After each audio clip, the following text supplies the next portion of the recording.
Hi, I'm James. And I'm Antony. And this is Words and Numbers. Brought to you by Khaki, the Center for American Culture and Ideas. Here we are yet again. Want to know what I have new and interesting?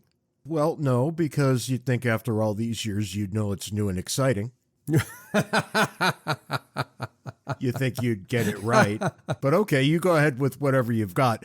Well, you can blame this one on one of our listeners, David Sabine.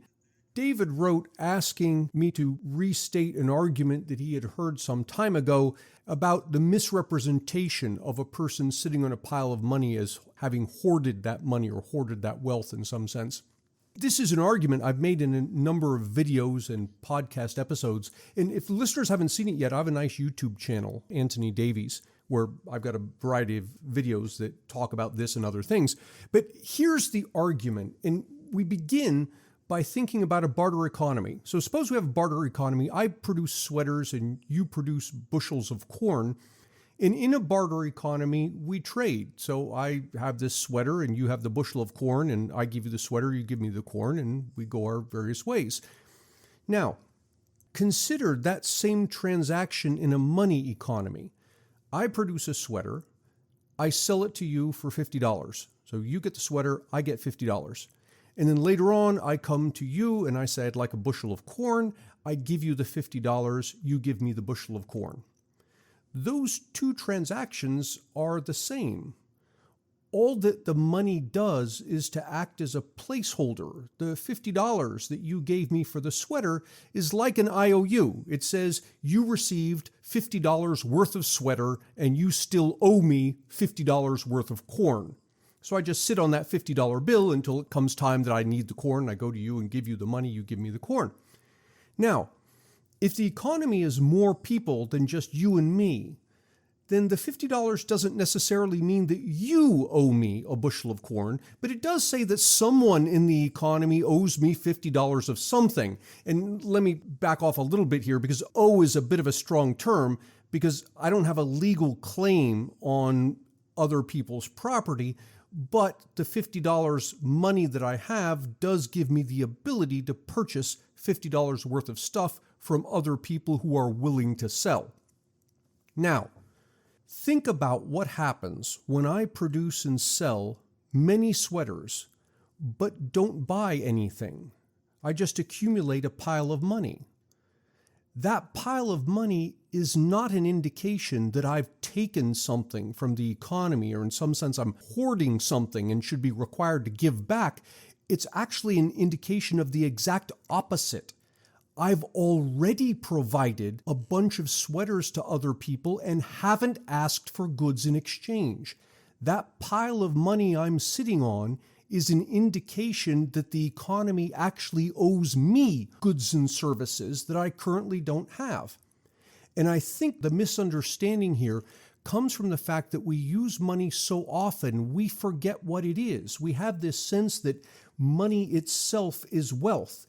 It isn't. It's simply an IOU that enables you to obtain the things you really want and need, which are goods and services.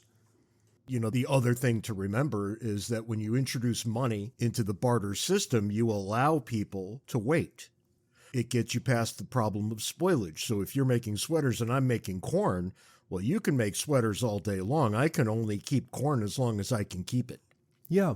Money serves a number of masters here. Yeah, and notice the problem you have. If you wanted to buy something that was particularly expensive, maybe you want to pay for your kids' college tuition, in a barter economy, you've got to grow and store up a tremendous amount of corn. It may take you years to do that, and in the process, it's spoiling and rats are eating it and all of this. It may actually physically be impossible for you to store up enough corn to be able to use it to purchase something like a college education in barter. A number of things are going to be impossible under those circumstances. But if you can sell it along and along, you produce some corn, you sell it for cash, you put the cash aside. You sell some more corn for cash, you put the cash aside. You can build this cash up. It's not going to rot. It's not going to be eaten by the rats, this sort of thing. It's not going to deteriorate the way corn would. And eventually you'll have enough. You can go buy this big expensive thing that you want.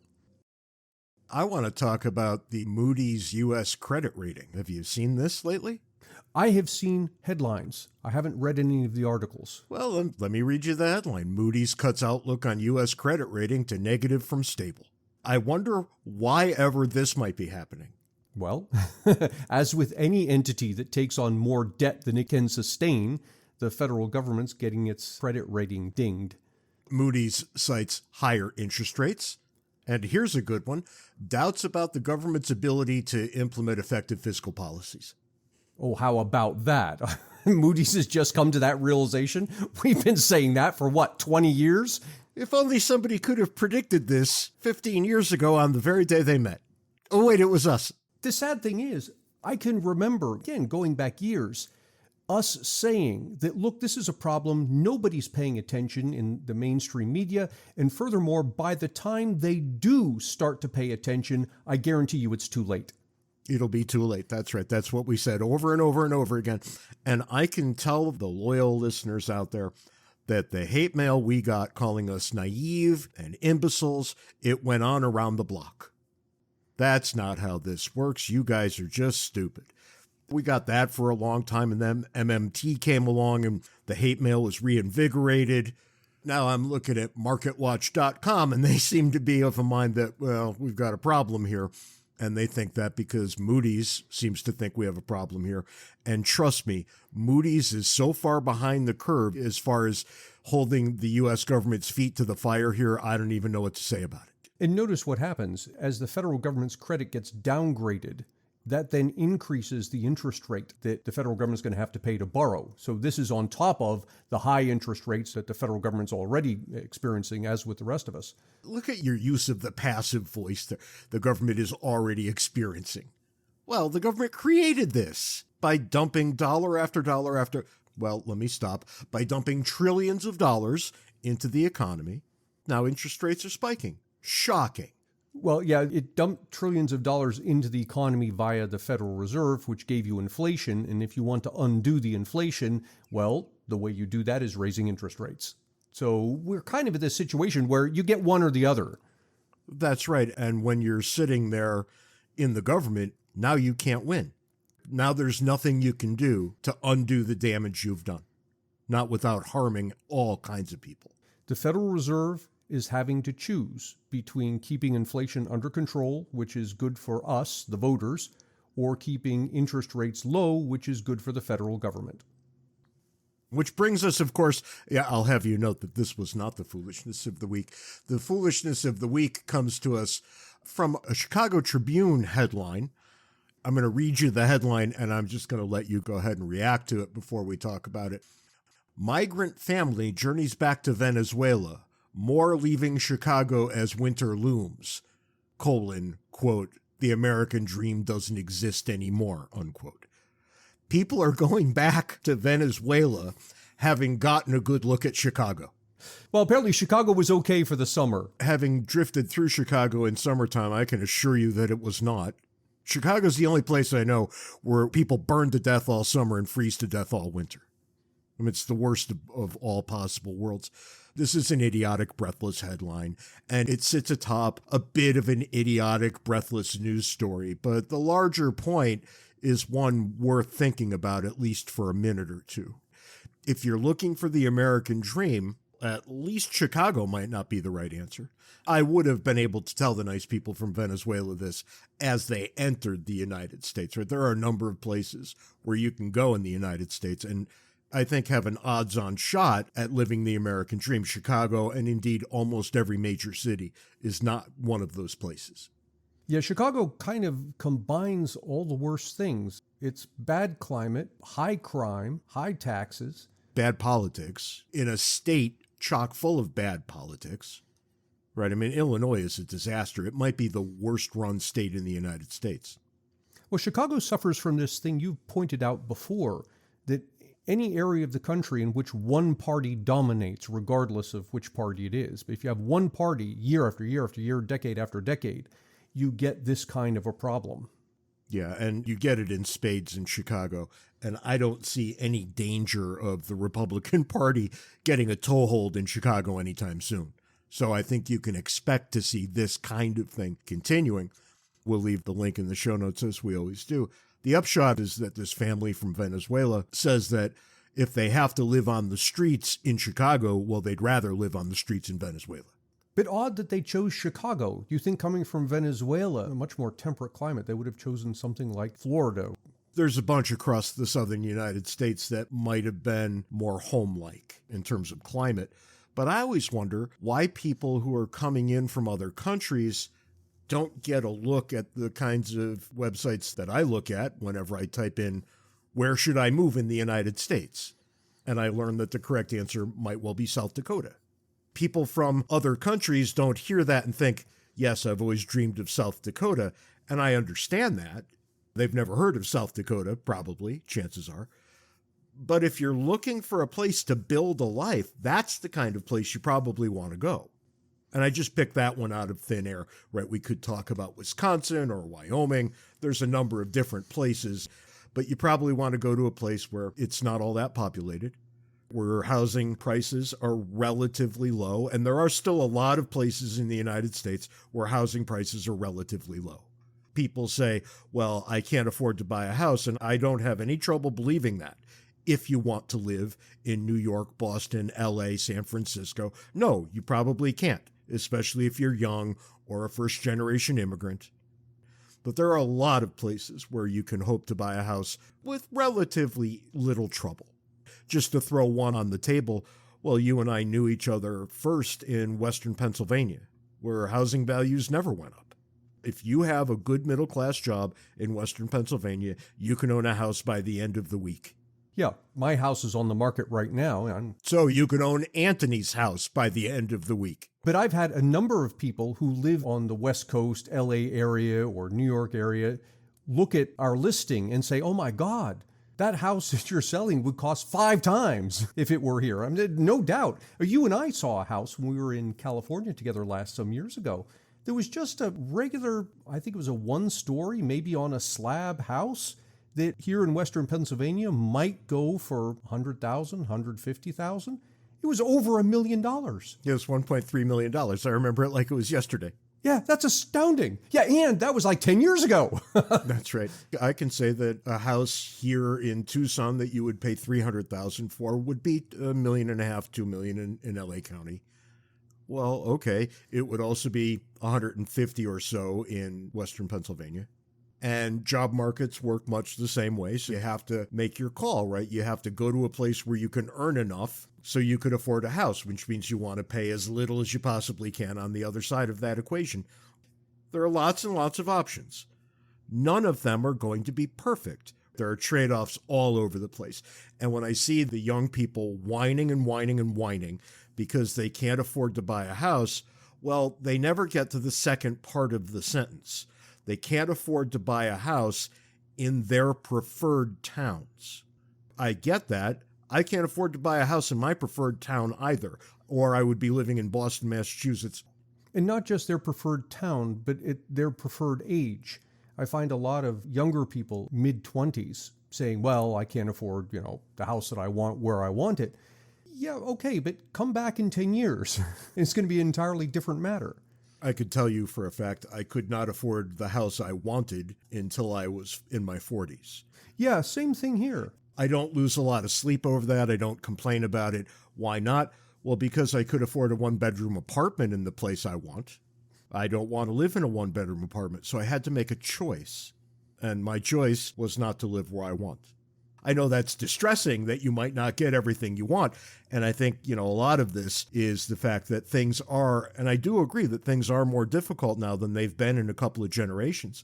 But I think we're also seeing what happens when the participation trophy generation comes of age. They've been getting awards for just showing up their whole lives, and now they don't. And they don't know what to do about that. For one-stop shopping for all things James and Ant, visit our website, wordsandnumbers.org. We give a special shout-out to our Patreon sponsors who help us keep the lights on. If you'd like to contribute, go to patreon.com/wordsandnumbers. It is that time when we start getting deficit numbers. Shockingly, the deficit has increased. Who could have predicted such a thing? Right, yeah. I think not only has it increased, it's functionally doubled from last year. And the more astute out there are going to say, wait, Harrigan. No, it hasn't. It's 1.7 this year, and it was 1.3 trillion last year. But hold the phone, because that $1.3 trillion number included the student loan charges with all the student loan forgiveness that the Biden administration was pushing forward, that the Supreme Court later said, no, you don't. Those numbers just kind of magically stayed the same, even though we never spent the money. So when it comes to the 1.7 trillion this year, it's roughly doubled from last year's deficit numbers. I don't have the latest numbers. In fact, I have quarterly numbers in front of me. And what jumped out at me is from the first to the second quarter of 2023, the debt jumped by almost $900 billion. If people are out there with comma fatigue, trust me, this is a lot. That's almost $1 trillion. Yeah, technically $874 billion. But that number is, give or take, about 30-40% more than we spend on the entire Department of Defense over an entire year. Yeah, that's right. This was just 3 months worth of debt. Yeah, and what we're seeing now and what we're going to keep on seeing, the debt is going to pile up a lot faster because interest rates are rising and we have to pay interest on the debt. Right, which we can't afford. But the interest cost is now roughly 3 times what it was just a year ago. The interest on the debt is rising for 2 reasons. One, well, obviously because the debt is increasing, but also as the Fed tries to fight inflation by raising interest rates, well, the interest rate on the debt starts to rise also. And so you've got this like 1-2 punch going on. We're going to have a very vicious circle here. It's just going to keep right on going. People don't realize this, right? They understand when they have to go buy a car that they have to pay an interest rate that they don't want to pay. And when they want to buy a house, they have to pay an interest rate that they don't want to pay. But when the federal government has to pay the interest on its own debt, it used to pay almost nothing, and now it's paying about 5.5%. Well, I think 5.5% is on the newly issued debt. That's right. And the way you have to look at it is to ask, what's the average interest rate on all the debt that the federal government has issued? For a long time, it was around 2.4, 2.5%. It's now up to 2.8%, and that's going to keep steadily rising as the old debt gets turned over. Now, pause here for a second, because a lot of people will say things like, well, yeah, but look at those treasury bills. They're like 20-year treasury bills, so it's going to take 20 years for the interest on the federal debt to rise back up to where the market rates are. And of course, by that time, the Fed will have lowered interest rates, so we don't have to worry. To that, I say, be careful, because the half-life of the debt, if you want to call it that, is about 5 years. That is, every 5 years, about half of the debt gets rolled over, and it gets rolled over at those higher rates. You used to say a long time ago that if interest rates ever go anywhere near their average levels, the government is totally screwed. Yeah. Well, guess what's happened? It's kind of a bittersweet thing to say, I told you so, but for many years, you and I have talked about this, and we've said exactly those words of, look, the interest rate in the federal debt's very low, and at some point the Federal Reserve is going to have to raise interest rates, and this is going to come back and bite us. It was met everywhere, even amongst economists, with a big yawn. Now, all of a sudden, people are saying, oh my God, look at what's happening. And they're also saying, who could have seen this coming? Right, exactly, yeah. Go right off. We've been telling you this is going to happen for some years now, and here we are. And frankly, it wasn't Nostradamus levels of prognostication that allowed this to happen. This wasn't a hard call. Yeah. Right? This was actually a very easy prediction. I could continue with easy predictions. We're going to keep running bigger and bigger deficits for the 1-2 punch reason that you already went over.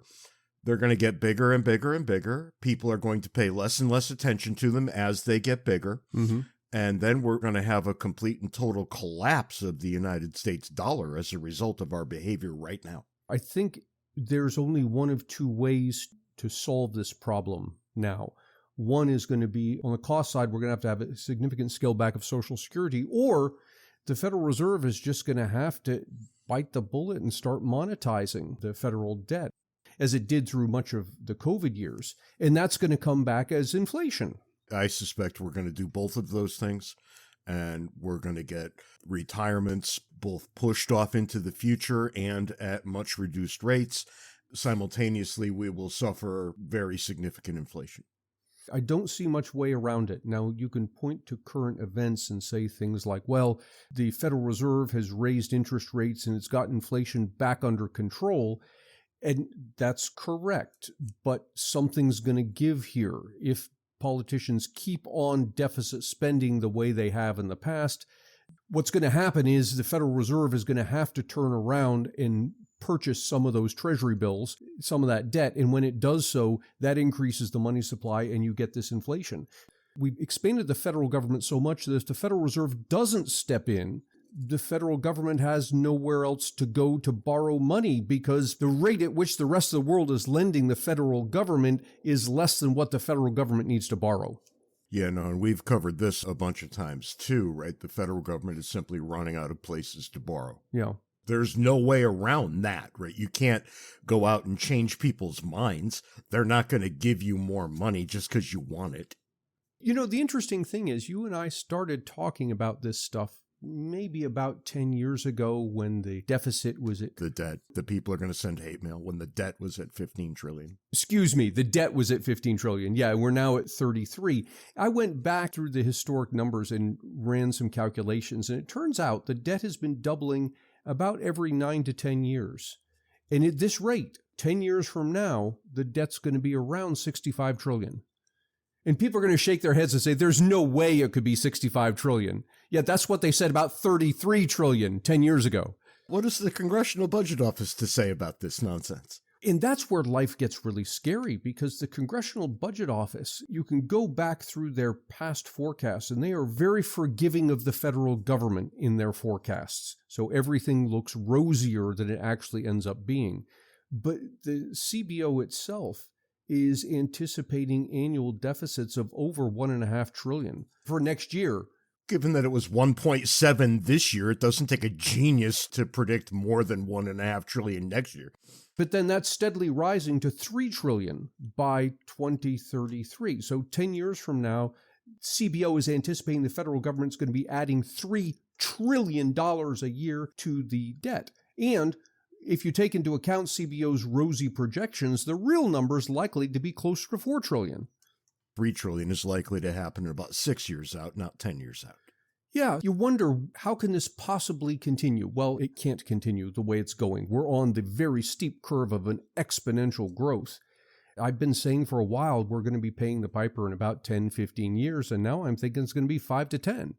Well, you've been saying it for so long that now it is 5 to 10, right? But here's the thing. Smart people are listening right now, and they're thinking to themselves, all right, I understand that all this is actually true, but we can grow out of it. And that was always the rejoinder that you would hear.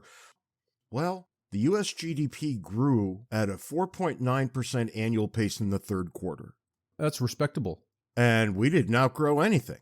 The problem is, yes, you can grow out of it, and growth numbers like that are great, but even at 4.9%, that's less than the federal government's growing. In other words, yes, we can grow out of it. The federal government grows faster than what the economy can grow. We can grow out of it if we can put up growth numbers at about, 78% for a while.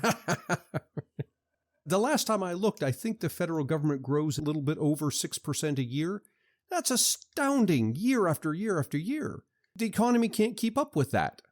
But one of the things that people ask me is, okay, practically speaking, what does all this mean?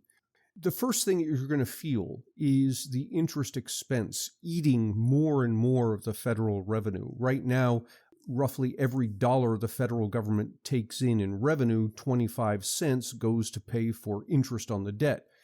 That's going to be rising to more than 30 cents on the dollar plus as we see interest rates rise and the debt continue to rise. At some point, you reach a point where every dollar you bring in is going to pay for interest. You're entirely living off of borrowing. Every single dollar you spend is being borrowed. I mean, that sounds a heck of a lot like bankruptcy to me. Oh, it sounds like bankruptcy because it is. Yeah. Let's just be honest.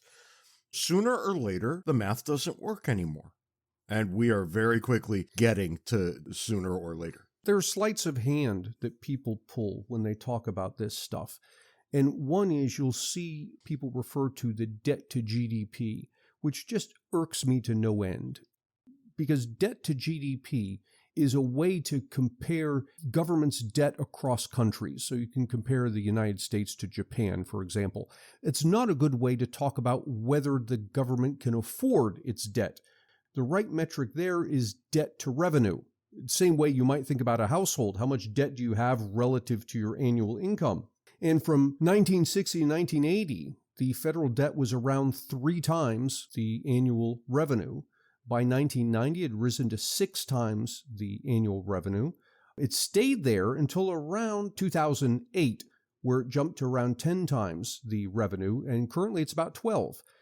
If you want to think about yourself, let's suppose you're in a household with $100,000 income, your debt would be 12 times that, or $1.2 million. Now, if you can't imagine sustaining $1.2 million on a $100,000 income, welcome to the federal government's finances. You're going to need a lot of credit cards with a lot of interest-free periods. Another thing that people will do when they try and craft this in the best possible light, they'll talk about debt held by the public. And that sounds like government debt. That's a thing. It's an official category, debt held by the public. But debt held by the public is not the totality of what the government owes. The totality of what the government owes is called public debt outstanding, which is maddening to me because it's almost the same words. Debt held by the public, public debt outstanding. Public debt outstanding is the debt held by the public, all of that, plus money the federal government has borrowed from the Social Security Trust Fund and from federal pensions. To ignore it, to talk about debt held by the public, is to pretend that the government doesn't owe that money back to Social Security or doesn't owe it back to the federal pensions. And you can argue maybe it does or maybe it doesn't, but the fact is, if it doesn't pay that money back, there's going to be real people, retirees, who are hurting. The bullshit here is that politicians will say, well, that's money we owe ourselves. Yeah, not so much. That's a bunch of red-hot nonsense. That's a bunch of money we owe to retirees from whom we took it. And if you're not going to pay it back, well, you can say the federal government doesn't owe it, but then the retirees have effectively funded the federal government. There's no happy way around that number. One interesting way to look at it is as follows. Yes, the federal government borrowed a bunch of money from the Social Security Trust Fund, but the Social Security Trust Fund has been having to ask for that money back as its revenues are less than its expenses. So over time, what's happening is the federal government is in effect swapping out the money it owes to Social Security for market debt. So in other words, think of it this way.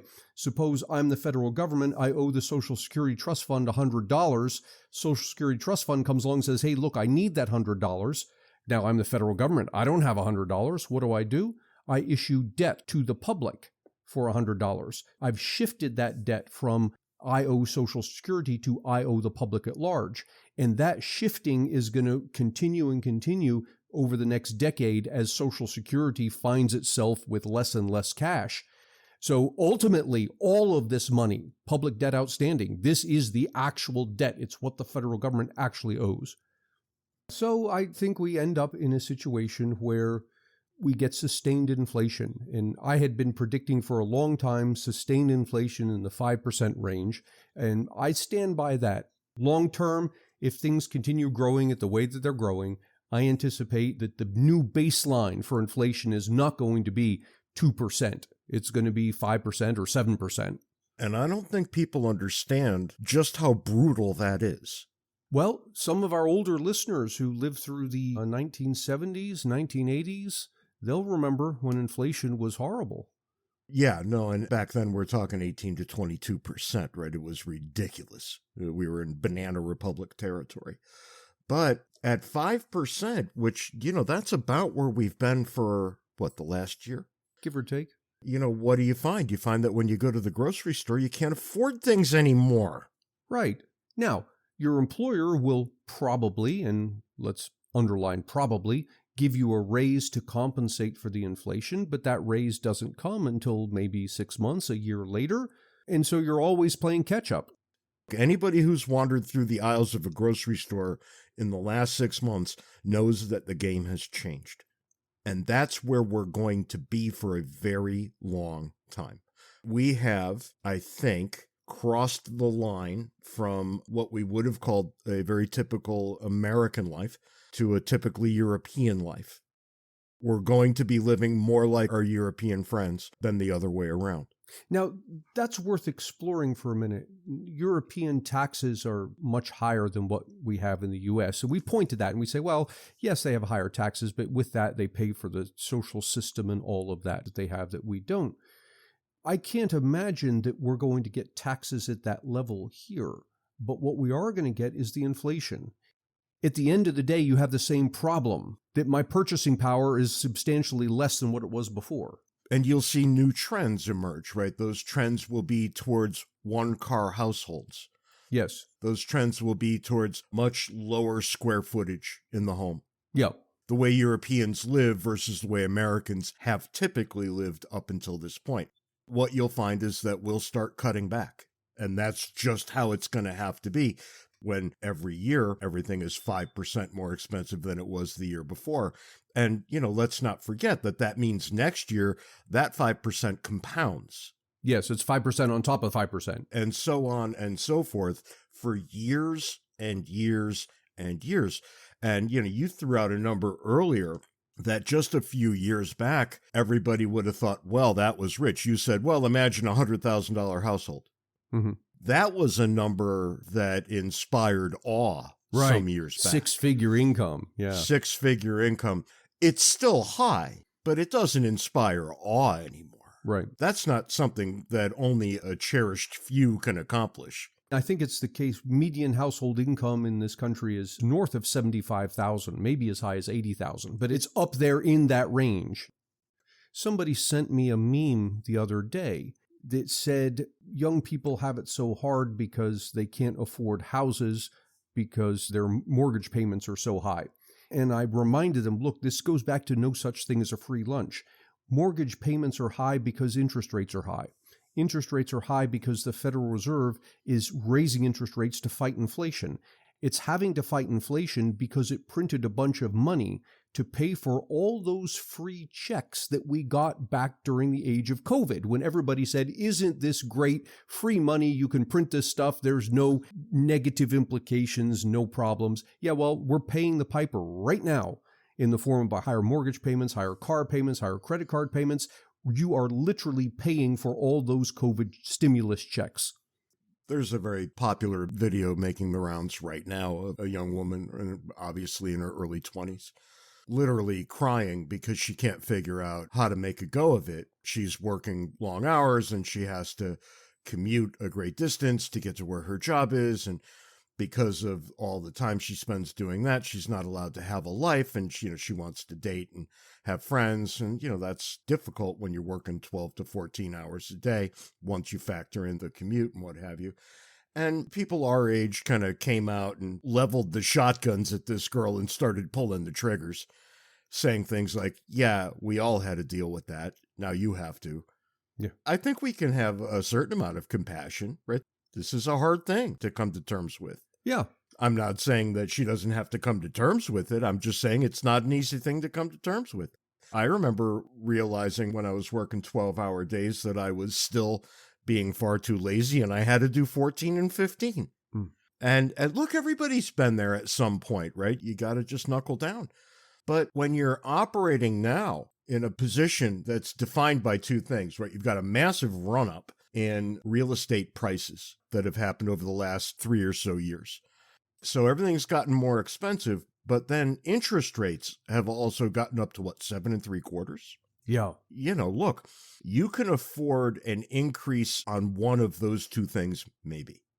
You can't afford to buy a house when they're both through the roof. Right. We all know hardworking young people who are absolutely behind the eight ball right now and who will not be able to afford a house anytime soon. I don't know. I find that to be bothersome.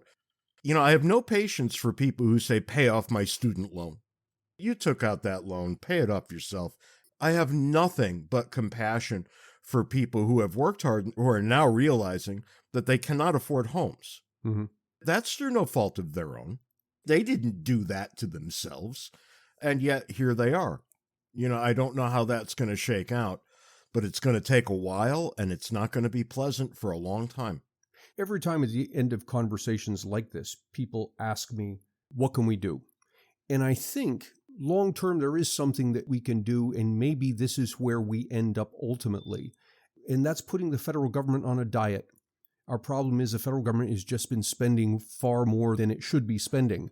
And a diet means what? Probably, it would seem to me, a constitutional amendment, something that restricts the federal spending. We all say, well, these constitutional amendments are so hard to pass.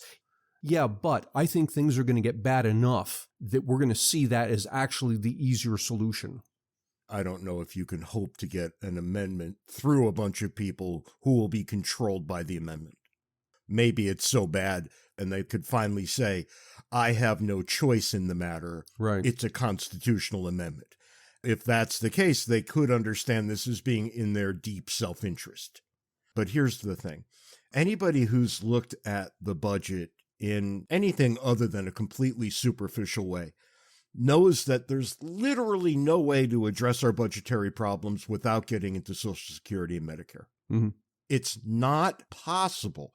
And I see these imbeciles sending around, well, why don't we just not pay congressmen so much? Learn math, for fuck's sake. That doesn't answer.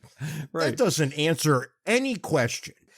Cut defense spending. Okay, cut it to zero. You still haven't balanced the budget. Yeah. Let me reiterate. Cut it to zero. You still haven't balanced the budget. People don't believe that when you say it. But here we are, and I'm not making anything up. This is just the reality of the situation. If you want to get the budget under control, you will have no choice but to address Social Security and Medicare. Those two things are like, what, 55% of the federal budget? Yeah, and that's just the reality. Well, okay, you don't want to balance the budget on grandma's back, but here's the thing. You don't have a choice. That's the only way to do it. Either you want to balance the budget or you don't. I said as far back as 10 years ago, and I kind of just threw it out as maybe this is what's going to happen. But the more time goes by, the more I think this is actually what's going to come down. And that is the federal government saying to upper middle class people who have 401k plans, who have IRAs, who have pensions through their employers, saying to them, you don't need Social Security, therefore you're not going to get it. That's a when question, not an if question. And you see it already. People saying things like, well, the billionaires, they shouldn't be collecting Social Security. Okay, fine. Take them off the list. You won't even create a dent in Social Security. So take the millionaires off the list. Still no dent. And you still won't. Now get into the middle class. Now you'll make a dent. Yep, there's your dent. And that's always where the dent is. Mm-hmm. Because the middle class, by definition, is where all the people are. And that's all the time we've got this week on Words and Numbers. Until next time, be sure to follow us on Twitter. Handles are in the show notes. Join Words and Numbers Backstage, the Facebook group where the conversation continues, and send us email, wordsandnumberspodcast@gmail.com. Until next week, try to be nice to one person who doesn't deserve it. Just one. And who knows, it may turn into a trend. Give it a shot. You might feel good about yourself. You could say you tried. You tried, that's right. Till next week, can't take it easy. See you next week, James.